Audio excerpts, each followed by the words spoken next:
Universities and school districts are addressing the challenges and conditions of principal preparation through the Wallace Foundation's University Principal Preparation Initiative. Principals have always played a significant role in their schools, but now the complexities of the job have increased.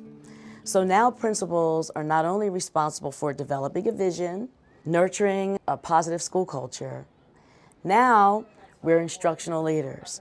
That means now we're driving student achievement, we're tracking teacher performance, we're looking at the culture as a whole, all while thinking about what's best for students.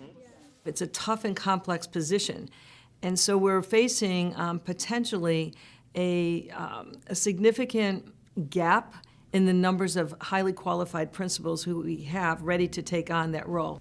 University preparation programs are the nation's largest producers of building-level leaders, principals. In fact, there are around 700 university preparation programs right now, and there is a significant amount of variability in the quality.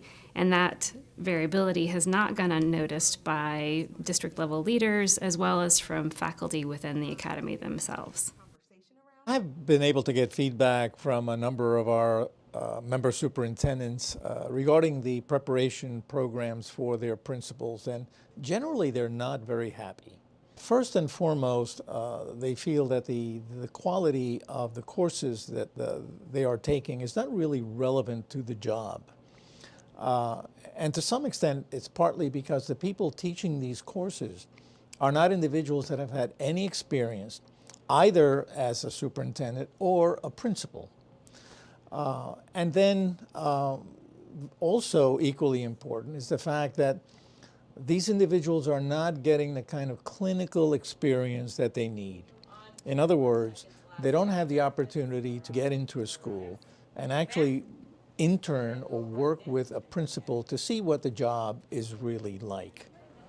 Some universities are trying to redesign their programs, but have faced obstacles. The institutional structures that are in place around curriculum change and course approval, even changing the name of a principal preparation program can sometimes be very difficult because of the different committees and levels of scrutiny that those types of decisions have to go through. There are other things, though, outside of the institution, including state reviews and accreditation bodies that also have rules and regulations around what can be offered, particularly for certification programs.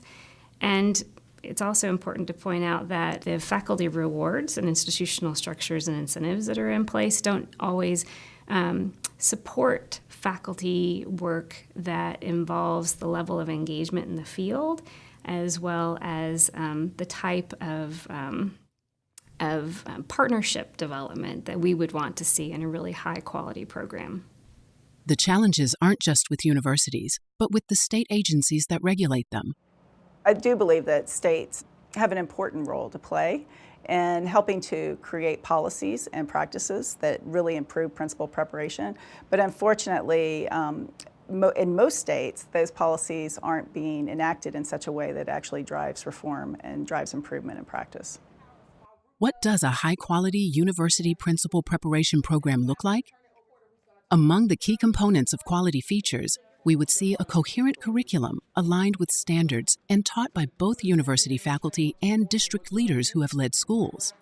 We would see a well-designed, supervised internship offering real leadership opportunities. We would see rigorous recruitment and selection processes. We would see support for candidates through a cohort structure and ongoing mentoring, university program and district partnerships, and we would see systems for tracking graduate performance. From RAND, we're learning 3 big insights about how universities can begin the complicated and difficult redesign process. One is robust and interrelated partnerships. Another is alignment with evidence of best practice on what works and what doesn't. And third is alignment with strong leader standards. Some of what we're learning about what constitutes strong and effective partnerships between universities and school districts has to do with aligning the curriculum with the evaluation process in the districts. robust clinical partnerships, so having district members serve as faculty in the program. Rand also found that there's great utility in having partnerships with mentor programs who have already completed successfully a redesign process on their own, as well as the states, because they have a role to play in accrediting the program, determining clinical hours and other things like that. So having the state at the table as well has been very useful in the redesign process. We've also learned a lot about the role that evidence plays in helping programs redesign. There's actually an assessment tool called the quality measures that universities can use to benchmark their existing program against evidence of best practice.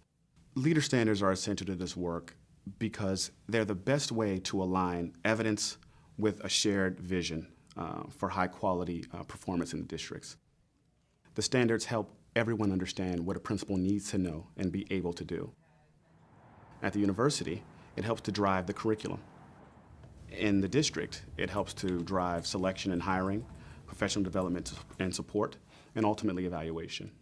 So when there is a consistent through line of language around the tools and traits of effective principal leadership, all the stakeholders involved will have a shared vision around what that can be. And the standards really are the glue that connects that. We've worked together and created a vision statement for educational leadership development across the state. Because if we can influence how policy can better service and support the development of educational leaders, we're going to have a huge impact on student achievement. I know that everybody talks about teachers as being the most important thing in the classroom, but when you look at where you're going to get your biggest bang for the buck in terms of developing those teachers, it's those people who are coaching, mentoring, and supervising those teachers. It's the educational leaders in the school. If you don't start by establishing really strong relationships with the other individuals that you're going to be working with, in this case our district partners, then you really aren't going to ever achieve as much as you could have otherwise. The more that you're willing to come back to the table and say, okay, well that didn't work, what else can we try? That really helps to move things along. In the end, what this is really all about is partnerships that enhance students' learning. All students will benefit from such partnerships.